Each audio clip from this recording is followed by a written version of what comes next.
Warriors Abyss just dropped, and we need to talk about this game. They surprise dropped this game during the Sony State of Play. There was no marketing, no advertisements, and I'm just like, wow.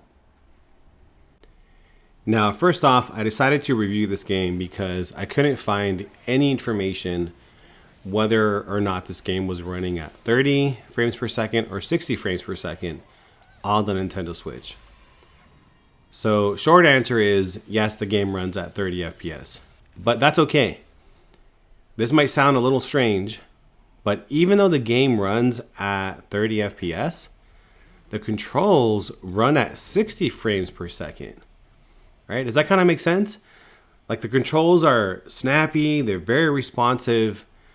I've never played a game that feels like this, right? Or I've never noticed. Maybe that's just what it is. But right away, this game just gets a pass. All right, now what exactly is this game? So Koei Tecmo has this game listed as Roguelite. Man, I hate that term because I don't know what that means, right? It's a dungeon crawler. You know, what's so rogue or light about this game, right? I just can't get over it. But dungeon crawler makes more sense. Usually with traditional dungeon crawlers from like the 80s and 90s, you know, you start off like at the beginning of a dungeon, you work your way down, and every dungeon gets harder and harder, right? That's exactly what these games are. So I don't know who came up with that roguelite. So I'm going to call it a dungeon crawler, right? So anyways, you start off on the top layer of hell, and you work your way down further and further. You were summoned to fight large hordes of enemies. Now, this game does have 100 different characters that were pulled from different Warriors games. Dynasty Warriors and different Samurai Warriors games. And as you collect and unlock these characters, you can summon them for new and interesting attacks and traits. Now, the formula works really well with the Warriors franchise. You know, the Warriors franchise has all these different play styles and different weapons already that they've already created, and they just put them all into this one game, and it fits perfect.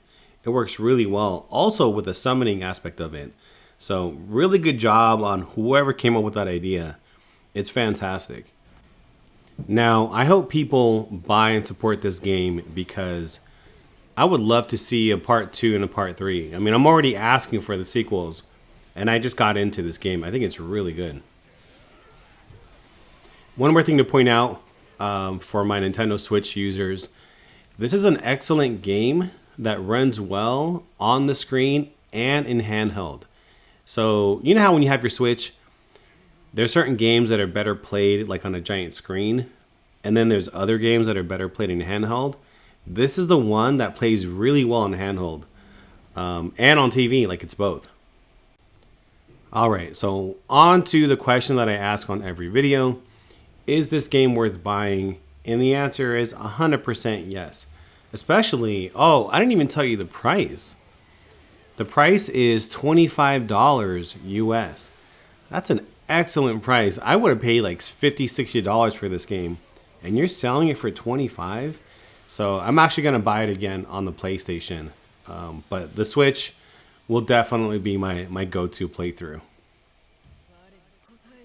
Anyways, so yes. So if you're looking for just a really cool hacking slash game, something that's addictive, something that you can jump into really quick, and pause and kind of go back and forth. This is that one game. If you want a game that you can play in handheld mode, this is that game. So I'm going to say yes to that. This game is definitely worth it. All right, I'm going to let you enjoy some gameplay, put the sound up, and I'll catch you on the next video.